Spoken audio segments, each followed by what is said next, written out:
రుచిగా మిల్క్ మేకర్ల పప్పు ఎప్పుడైనా తిన్నారా? మటన్లా టేస్ట్ వస్తుంది. సీక్రెట్ స్టెప్స్ మిస్ కాకండి. ఇంకెందుకండి ఆలస్యం, రెసిపీలోకి వెళ్ళిపోదాం.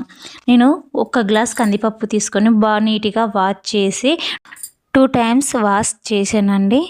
నీట్గా కడుక్కొని పప్పులో కొన్ని వాటర్ పోసి మంచిగా ఉడకబెట్టుకోవాలి. ఇందులో నేనైతే ఉప్పు కారం ఏమి వేయట్లేదు.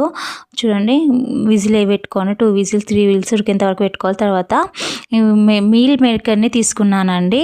చూడండి, నేను 2 ప్యాకెట్స్ తీసుకున్నాను. పెద్దవి తీసుకున్నానండి. చిన్నవి బాగానే ఉంటాయి, మీకు ఏవి అవైలబుల్గా ఉంటే అవి తీసుకోండి. చూడండి, మిల్ మేకర్లో కొన్ని వాటర్ పెట్టుకొని హాట్ వాటర్ పోసుకుంటున్నాను. ఇవి తొందరగా నానిపోనికి ఈజీగా నానతాయండి. ఉడకబెట్టాల్సిన అవసరం అస్సలు లేదు. కొంతమంది ఉడకబెట్టాల్సిన అవసరం లేదు. ఒక కడాయిలో ఆయిల్ వేసుకొని దాల్చిన చెక్క, గరం మసాలా, 2 లవంగాలు, 2 ఇలాచీలు వేసుకొని ఫ్రై అయ్యాక ఆనియన్స్ వేయండి. ఆనియన్స్ మాత్రం మంచి బ్రౌన్ కలర్ వచ్చేంత వరకు వేయించాలి. చూడండి, నేను బ్రౌన్ కలర్ వచ్చేంత వరకు వేస్తున్నాను. కొంచెం సాల్ట్ వేసుకున్నాను. చూడండి, అయిపోయినాయి ఆనియన్స్ మంచి ఫ్రై అయిన తర్వాత అల్లం వెల్లుల్లి పేస్ట్, పసుపు వేసుకోండి. చూడండి, నేను వేస్తున్నాను. 1 స్పూన్ అల్లం వెల్లుల్లి పసుపు వేస్తున్నాను. వేసి బాగా కలపండి. మంచిగా కలగలపండి. మంచి పట్టాలి, మంచిగా మొత్తం కలిసిపోవాలి. తర్వాత కారం, ఇందులో నేను కారం వేస్తున్నానని తగినంత, మన పప్పుకు మిల్ మేకర్ సరిపోయేంత కారం వేస్తున్నాను. 2 స్పూన్స్ వేసానండి. చూడండి, తర్వాత సాల్ట్ వేయండి. 1 స్పూన్ సాల్ట్ వేసి కలపండి. మంచి కలిపినాక మిల్ మేకర్ అనేది ఇందులో వేసేయండి. నేను ఒక పెద్ద ఉన్నాయి కాబట్టి కొంచెం ఒక్కొక్కటి కట్ చేసుకున్నాను. మిల్ మేకలు మంచిగా అవుతుంది. మిల్ మేకర్ అయితే చాలా అప్పుడప్పుడు తినాలండి. డైజెషన్కి మంచిగా అవుతుంది. లోపల ఏమైనా డస్ట్ చెత్త చెదారం కూడా పోతుంది. నేనైతే మళ్ళీ విజిల్ పెట్టుకున్నాను. పప్పు ఇంతవరకు ఉడికింది. మనము పక్క పెట్టుకున్న మిల్ మేకర్ మొత్తం ఇందులో వేసేయాలి. చూడండి, వేస్తున్నాను. వేసి మంచిగా కలుపుకోవాలండి. మసాలాలు అన్నీ పట్టేసేయాలి.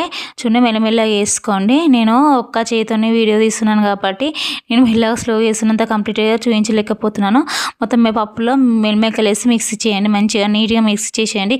ఎంత టేస్టీగా ఉంటుంది అంటే మస్తు మచ్చం మటన్లా ఉంటుందండి. తర్వాత ఒక విజిల్ పెట్టుకోండి. విజిల్ రావాలి. చూడండి, ఒక 1 విజిల్ వచ్చేంత వరకు పెట్టుకోండి. చాలా హెల్దీగా ఉండే మిల్ మేకర్ల పప్పు అండి. చాలా ఎంత రుచిగా ఉండదండి. చపాతీలకు, పూరీలకు ఎంత అద్భుతంగా ఉంటుందో, చాలా చాలా టేస్ట్గా ఉంటుందండి. ఎంత సూపర్గా ఉంటుందండి, అది మాటల్లో చెప్పలేము. విజిల్ వచ్చేస్తుంది.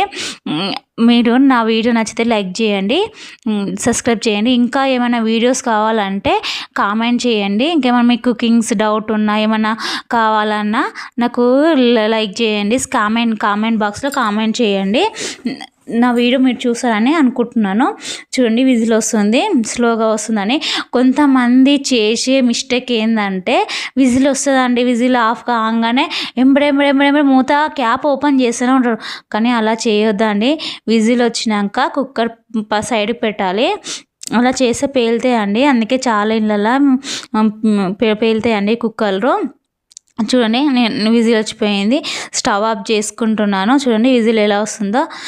స్టవ్ ఆఫ్ చేసి కింద పెట్టి దీనికి ఒక స్పూన్ అనేది తగిలియాలి. చూడండి, స్పూన్ అని పెట్టాను. ఈ ఆవిరంతా బయటకు పోయేంత వరకు, సౌండ్ ఆఫ్ అయ్యేంత వరకు మనం ఉంచాలి. ఎంబడే తీయొద్దు. ఆవిరంతా పోయినాక ఎంబడే తీయొద్దు. తర్వాత ఒక 2 మినిట్స్ అంతా పోయినాక చెక్ చేసుకొని తీయాలండి. అప్పుడు అనేది మనకు చిత్తగికుండా ఉంటుంది, పేలకుండా ఉంటుంది. ఎంబడే తీస్తే కష్టమవుతుంది, వెళ్తుంది. తర్వాత సర్వింగ్ బౌల్లోకి సర్వ్ చేసుకుంటున్నానండి. మిల్ మేకర్లు చూడండి ఎంత అద్భుతంగా ఉంది, ఎంత టేస్ట్గా ఉందో. సూపర్ ఎమ్మి టేస్ట్ అండి. మిల్ మేకర్లు ఎంత బాగుంది అంటే చాలా అద్భుతంగా ఉందండి. మీరు గిన్నె ట్రై చేయండి. మీ ఇంట్లో వాళ్ళ గిన్నె పెట్టండి. చాలా ఎంత టేస్ట్గా ఉండే మిల్ మేకర్ కర్రీ అండి. ఎంత బాగుంటుందో, చాలా బాగుంటుందండి. మిల్ మేకర్ ఫ్రై కానీ ఏం మటన్లా ఉంటాయండి మిల్ మేకర్లు. మిల్ మేకర్ అని ఊకనే అన్నమా, వాటి పేరు ఊకనే వచ్చిందా? ఎందుకంటే మటన్లా ఉంటాయి కాబట్టి మిల్ మేకర్లు అని పేరు వచ్చింది. చాలా అద్భుతమైన కర్రీ అండి. మీరైనా ట్రై చేయండి.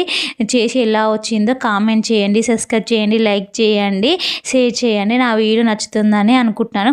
మీకు ఇంకేమైనా డౌట్స్ ఉంటే కామెంట్ బాక్స్లో కామెంట్ చేయండి. అంతే అండి. బాయ్ అండి. నా వీడియో నచ్చుతుందని అనుకుంటున్నాను. బాయ్. మళ్ళీ కలుద్దాం.